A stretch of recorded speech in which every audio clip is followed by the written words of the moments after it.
السلام عليكم ورحمة الله وبركاته.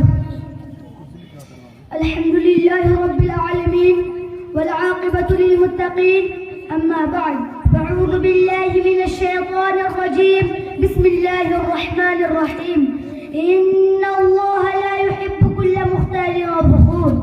صدر محترم، حکم صاحبات، مشفق مربی اساتذہ کرام اور دور دراز سے تشریف لائے مہمانان اعظام اور میرے سامنے بیٹھے دلی ملی بھائیوں اور پردانشی ماں بہنوں، آج میں آپ حضرات کے سامنے اس سالانہ انعامی مسابقہ میں جس عنوان کو لے کر حاضر اسٹیج ہوا ہوں وہ ہے تکبر اور اس کی خرابیاں۔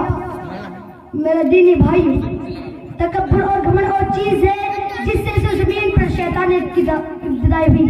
آپ سب جانتے ہو کہ جب اللہ تعالیٰ نے حضرت آدم کو پیدا کیا ہو اور تمام فرشتوں کو حکم دیا کہ آدم کو سجدہ کرے تو سب نے اس حکم کی تعمیل کی، مگر غرور اور گھمنڈ کے نشے میں چور ابلیس نے کہا قال انا خیر منہ خلقتنی من نار وخلقته من طین، میں آدم سے بہتر ہوں، تو نے مجھے آگ سے اور آدم کو مٹی سے پیدا کیا ہے۔ لیکن ابلیس گھمنڈ سے لڑوا قال فاهبط منها فما يكون لك ان تتكبر فيها فاخرج انك من الصاغرين۔ اللہ نے فرمایا تو جنت سے نکل جا، تجھے ہرگز حق حاصل نہیں کہ تو جنت میں رہ کر تکبر کرے، ذلیل و خوار ہو کر نکل جا۔ تو میرے بھائیو، اے تکبر در ابلیس کی خدمت ہے، اس کا شوا ہے، اللہ تعالیٰ کو کس قدر ناپسند ہے اس کا اندازہ اسی سے لگائیے کہ حضرت لقمان نے اپنے بیٹے کو جو کتنی وجہ دیکھی تھی۔ ان میں سے ایک نصیحت ہے بیٹی کے وَلَا تُسَعِّرْ خَدَّكَ لِلنَّاسِ وَلَا تَمْشِ فِي الْأَرْضِ مَرَاحًا إِنَّ اللَّهَ لَا يُحِبُّ كُلَّ مُخْتَالٍ فَخُورٍ۔ لوگوں سے کاج بلند کام نہ ملنا اور زمین پر رہ کر مت چلنا، اللہ تعالیٰ رونق پسند اور گھمنڈی کو بالکل پسند نہیں فرماتا۔ تکبر اس قدر بری عادت ہے کہ ایک حدیث میں اللہ کا رسول صلی اللہ علیہ وسلم نے فرمایا کہ جس شخص کے دل میں روایت آنے کے برابر بھی اگر تکبر ہو تو وہ جنت میں نہیں جا سکتا۔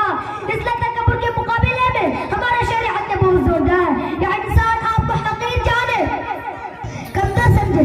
میرے دینی بھائیو، اس حدیث پاک سے تکبر کی خطرناک اور اللہ کی اندازہ لگائے کہ تکبر جیسی گندی چیز اگر ہمارے دل اور دماغ میں ہو تو ہم جنت میں نہیں جا سکتے۔ اس لیے تکبر کے مقابلے میں ہمارا شریعت نے بہت زور دیا ہے کہ انسان آپ کو حقیر جانے، کمتر سمجھے۔ اور یہ تمام اگر صاحبانوں انسان کے اندر پیدا ہو جائے تو ایسے انسان کو اللہ تعالیٰ بلندی سے نوازتا ہے۔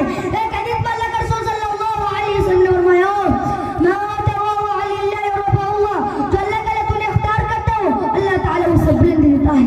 میرے بھائیو، آج ہمارے معاشرے میں تکبر بہت تیزی سے پھیل رہا ہے۔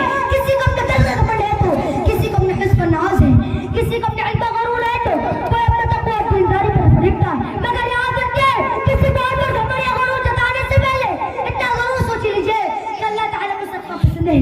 فرعون، حامان اور نمرود کی روش ہے، اے شیطان ملعون کی عادت ہے، یہ ابو جہل اور ابو لہب کا طریقہ ہے۔ ہمارے رسول صلی اللہ علیہ وسلم نے حیات طیبہ ایک رہی، آپ نے سیرت پڑھی ہے، یہ لوگ تکبر سے تو سے ڈور اور توانائی کے پاک کرتے ہیں، حالانکہ یہ لوگ علم عمل کے پہاڑ تھے، تقویٰ اور خدا درس میں بات آنے والے کے نمونہ تھے۔ جب ان مقدس ہستیوں نے غرور اور گھمنڈ سے کام نہیں لیا، کبھی کسی بات پر تکبر کا اظہار نہیں کیا، تو پھر ہم جیسے بدعمل اور بے عمل انسان کا حق حاصل ہو گیا کہ ہم کسی بات پر گھمنڈ کریں۔ اللہ تعالیٰ سے دعا ہے کہ اللہ تعالیٰ ہم سب کو تکبر جیسی گندی چیز سے بچانے کی توفیق عطا فرما، آمین۔ السلام علیکم ورحمۃ اللہ وبرکاتہ۔ وعلیکم السلام۔